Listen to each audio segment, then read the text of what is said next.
കൊച്ചി അമൃത ആശുപത്രിയിലാണ് ഇന്ന് സലീം കുമാറിൻ്റെ മരണം സംഭവിച്ചത്. രാവിലെ അദ്ദേഹത്തെ ആശുപത്രിയിൽ എത്തിച്ചതായിരുന്നു, ഡയാലിസിസിനായി എത്തിച്ചതായിരുന്നു. അതിനുശേഷം അവിടെ വെച്ച് കാർഡിയാക് അറസ്റ്റ് ഉണ്ടാവുകയായിരുന്നു. വെന്റിലേറ്ററിൽ കഴിവേ സ്ഥിതി ഗുരുതരമാണെന്ന വിവരങ്ങൾ പകൽ വരുന്നുണ്ടായിരുന്നു.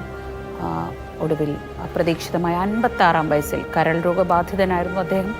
കുറച്ച് നാളുകളായി, ദീർഘനാളുകളായി തന്നെ ചികിത്സയിലായിരുന്നു. പക്ഷെ അപ്പോഴൊക്കെയും ഓരോ തവണയും അദ്ദേഹം അനാരോഗ്യത്തെ മറികടന്ന്, ഓരോ ഗുരുതര പ്രതിസന്ധിയെയും മറികടന്ന് ജീവിതത്തിലേക്ക് തിരികെ വന്നയാളാണ്.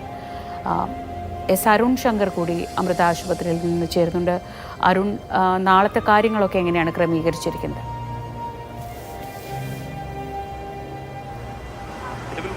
അമൃത ആശുപത്രിയിലാണുള്ളത്. നാളെ രാവിലെ 8 മണി അതിനുശേഷം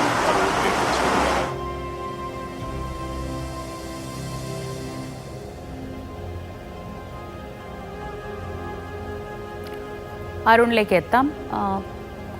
അരുൺ കേൾക്കുന്നു എന്നാണ് ഞാൻ കരുതുന്നത്. 55-ാം വയസ്സിൽ അദ്ദേഹം ഒരു ഫേസ്ബുക്കിലൊരു പോസ്റ്റ് ഇട്ടു. അതിനകത്ത് അസ്തമയത്തെക്കുറിച്ചുള്ള സൂചനകളായിരുന്നു. അപ്പോൾ ആളുകളൊക്കെ ചോദിച്ചു, ഈ സമയത്ത് എന്തിനാണ് അങ്ങനെയൊക്കെ എഴുതുന്നത് എന്ന് ചോദിച്ചു. അപ്പോൾ അദ്ദേഹത്തിൻ്റെ മറുപടി, അതൊരു സത്യമാണ് എന്നിരിക്കെ എന്തിനാണ് മറച്ചു വയ്ക്കുന്നത് എന്നതാണ്. ഒരു തോണിയിൽ സഞ്ചരിക്കുന്ന ആളുകളെ പോലെയാണ് നമ്മളൊക്കെ. എപ്പോഴെങ്കിലും ഒരിക്കൽ നമ്മളൊരു ചുഴിയിൽ അകപ്പെടും. നമുക്ക് മുൻപ് സഞ്ചരിച്ചവരും ആ ചുഴിയിൽ അകപ്പെട്ടിട്ടുണ്ട്. അത് മനസ്സിലുണ്ടെങ്കിൽ നാം അന്യരെ ദ്രോഹിക്കില്ല. അങ്ങനെ ഒരു ചിന്തയില്ലാത്തവർക്കാണ് മറ്റുള്ളവരെ ശരിപ്പെടുത്തി കളയാമെന്നൊക്കെ തോന്നുന്നത്. ഞാൻ ഒരു ഉറുമ്പിനെപ്പോലും നോവിക്കാറില്ല, കാരണം എൻ്റെ മനസ്സിൽ അസ്തമയത്തെക്കുറിച്ചുള്ള ചിന്തകളുണ്ട് എന്നതായിരുന്നു അദ്ദേഹം ജീവിതത്തെക്കുറിച്ച് പങ്കുവച്ച കാഴ്ചപ്പാട്. അങ്ങനെ ആ അസ്തമയത്തിൻ്റെ സമയം അധികം ദൂരെയല്ലാതെ തന്നെ സംഭവിച്ചു. 56-ാം വയസ്സിൽ അദ്ദേഹം അകാലത്തിൽ തന്നെ അസുഖബാധിതനായിരുന്നു. പക്ഷേ അകാലത്തിൽ 56 വയസ്സെന്നൊക്കെ പറയുമ്പോൾ അദ്ദേഹത്തിൻ്റെ മുന്നിൽ എത്രയോ കാലം ഇനിയും അവശേഷിക്കുന്നുണ്ടായിരുന്നു. പക്ഷേ അകാലത്തിൽ രോഗബാധിതനായി ദീർഘകാലമായി ചികിത്സ എടുക്കുകയായിരുന്നു. പക്ഷെ അപ്പോഴും അതിനെ മറികടന്ന് ഓരോ തവണയും അദ്ദേഹം നമുക്ക് മുന്നിലെത്തിയ പറവൂരിൽ VD സതീഷിൻ്റെ സ്വീകരണ ചടങ്ങിലൊക്കെ വളരെ നടക്കാനൊക്കെ ബുദ്ധിമുട്ടിയാണ് അദ്ദേഹം വേദിയിലേക്ക് എത്തിയത്. പക്ഷേ വാക്കുകളിലെ മൂർച്ച, ആർജവം അതിനൊന്നും ഒട്ടും കുറവില്ലായിരുന്നു. അങ്ങനെ മലയാളത്തിൻ്റെ പ്രിയപ്പെട്ട സലീം കുമാർ ഇന്ന് വിടവാങ്ങുകയാണ് തിരശ്ശീലയിൽ നിന്ന്.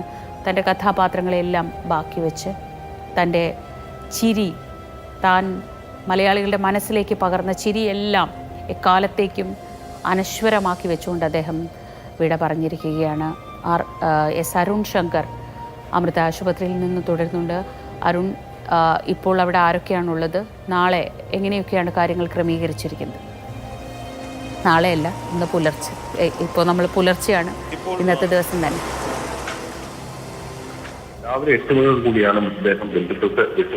ഇപ്പോൾ അമ്മയുടെ പ്രസിഡന്റായ ശ്വേത മേനോൻ ഉൾപ്പെടെയുള്ളവർ ഇവിടെയുണ്ട്. വിമാനത്തിലുള്ള നിരവധി ആളുകൾ ഇതിലേക്ക് എത്തിക്കൊണ്ടിരിക്കുകയാണ്. അതിനുശേഷം പ്രദർശനം ഉണ്ടാകുമെന്ന് അറിയിച്ചിട്ടുണ്ട്. പിന്നീട് വീട്ടുവളപ്പിലാണ് സംസ്കാര ചടങ്ങുകൾ നടത്തുക. ഇതിൽ തീയതി വിടാൻ തീരുമാനിച്ചിരിക്കുന്നത്. പക്ഷേ ഇത് സംബന്ധിച്ച് പൊതുജന വ്യക്തത വരേണ്ടതുണ്ട്. അതായത് ഇന്ന് രാവിലെ മുതൽ സലീം കുമാർ തിരിച്ചു വരുന്ന പ്രതീക്ഷയായിരുന്നു മലയാള സിനിമ ലോകവും മലയാളികളേറെ ചിരിപ്പിക്കുക മാത്രമല്ല, ചിന്തിപ്പിക്കുകയും കരയിപ്പിക്കുകയും ചെയ്ത ഒരു സ്ഥലമാണ്. നേരത്തെ ശ്രീജ സലീം കുമാറിന്റെ ഒരു പോസ്റ്റിനെ കുറിച്ച് പറഞ്ഞിരുന്നു. ജീവിത യാഥാർത്ഥ്യത്തെ കുറിച്ച് അദ്ദേഹം എപ്പോഴും ബോധവാനായിരുന്നു എന്നുള്ളതാണ് ആ പോസ്റ്റിൽ നിന്ന് വ്യക്തമായത്. പക്ഷെ ആ ബോധം വന്നത് അദ്ദേഹം അത് തീവ്രമായ ജീവിത യാഥാർത്ഥ്യങ്ങളിലൂടെ കടന്നു വന്നതാണ്.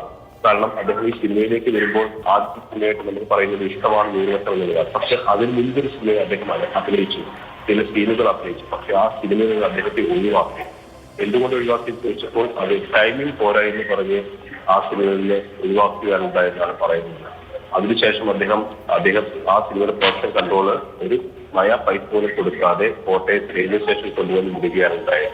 അവിടെ നിന്ന് ഒരു യാത്രക്കാരന്റെ കയ്യിൽ നിന്ന് കടം വാങ്ങി 20 രൂപയായിട്ടാണ് തിരിച്ച് വീട്ടിലേക്ക് വരുന്നത്.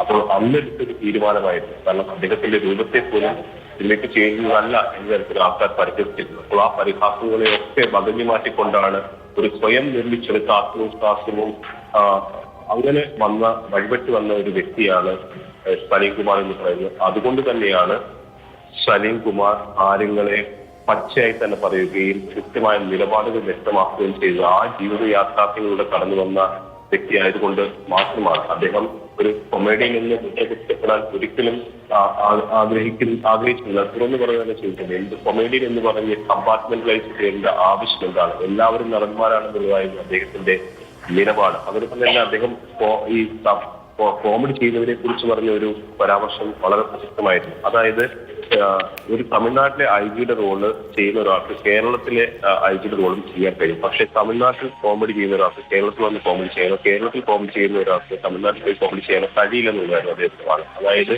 തമാശ എന്ന് പറയുന്നത് ആ നാടുമായിട്ടും അതോടൊപ്പം തന്നെ ആ ഭാഷയുമായിട്ടും ബന്ധപ്പെട്ട് കിടക്കുന്നതാണ്. അപ്പോൾ ഇതൊക്കെ സംബന്ധിച്ച് കൃത്യമായ ധാരണയുള്ള വ്യക്തിയാണ് അദ്ദേഹത്തിന്റെ. നേരത്തെ പറഞ്ഞതുപോലെ അദ്ദേഹത്തിന്റെ രൂപസാദൃശ്യത്തെ കുറിച്ചൊക്കെ ആൾക്കാർ വലിയ രീതിയിലുള്ള പരിഹാസങ്ങൾ നടത്തിയിരുന്നു. അത് അദ്ദേഹത്തെ വല്ലാതെ വേദനിപ്പിക്കുകയും ചെയ്തു. ആ വേദനകളിൽ നിന്ന് ഉയർക്കൊണ്ടതാണ് സലീംകുമാർ എന്ന നടനും വ്യക്തിയും. അതുകൊണ്ട് തന്നെയാണ് മലയാളികൾ സ്നേഹിച്ച വ്യക്തിയായിട്ട് അദ്ദേഹം മാറുകയും അദ്ദേഹത്തിന്റെ സിനിമകൾ, അദ്ദേഹത്തിന്റെ ഓരോ അഭിനയ മുഹൂർത്തങ്ങളും മലയാളം ഇത്രയേറെ ആഘോഷിക്കുകയും ചെയ്യുന്നു.